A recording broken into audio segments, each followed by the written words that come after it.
Sobrang nag-enjoy talaga ang ilang cast ng Lavender Fields sa game show ng Rainbow Rumble ni Luis Manzano.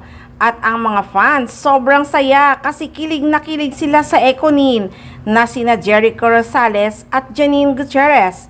At kapansin-pansin talaga si Eko, laging natutulala at nakatitig kay Janine. Kaya lagi siya talagang napapansin ni Luis Manzano. Sobrang sweet talaga ng Ekonin. Lahat ng tanong ni Luis Manzano talagang sinasagot ni Eko para kay Janine Gutierrez. At nung si Janine Gutierrez na nga ang maglalaro para sa premyong 1 million, talaga namang si Eko hindi mapigilan na proud kay Nini. Wala, parang lalong humanga sa'yo eh.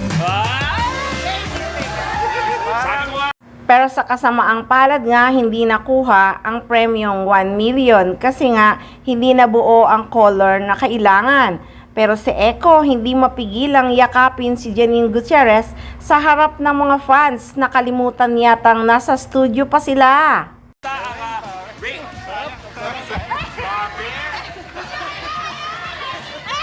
Ang saya lang dahil Si Janine naman, pabebe din, hindi napigilang yumakap din kay Eko ha. Wala na talaga, may nanalo na talaga, hindi na talaga nila inililihim ang kanilang relasyon kahit nga utusan pa ni Luis si Eko kung anong masasabi mo sa minamahal mo. Sagot agad si Eko na nandito lang ako sa likod mo or suportado kita sa pag-usad ng buhay mo. Ha ha ha. Hindi ka ba kikiligin yan? Talagang walang halong showbiz ang mga sinasabi ni Jericho Rosales kay Janine Gutierrez.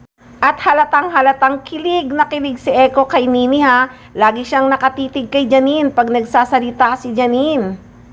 Manhid na lang ang hindi kikiligin sa Ekonin.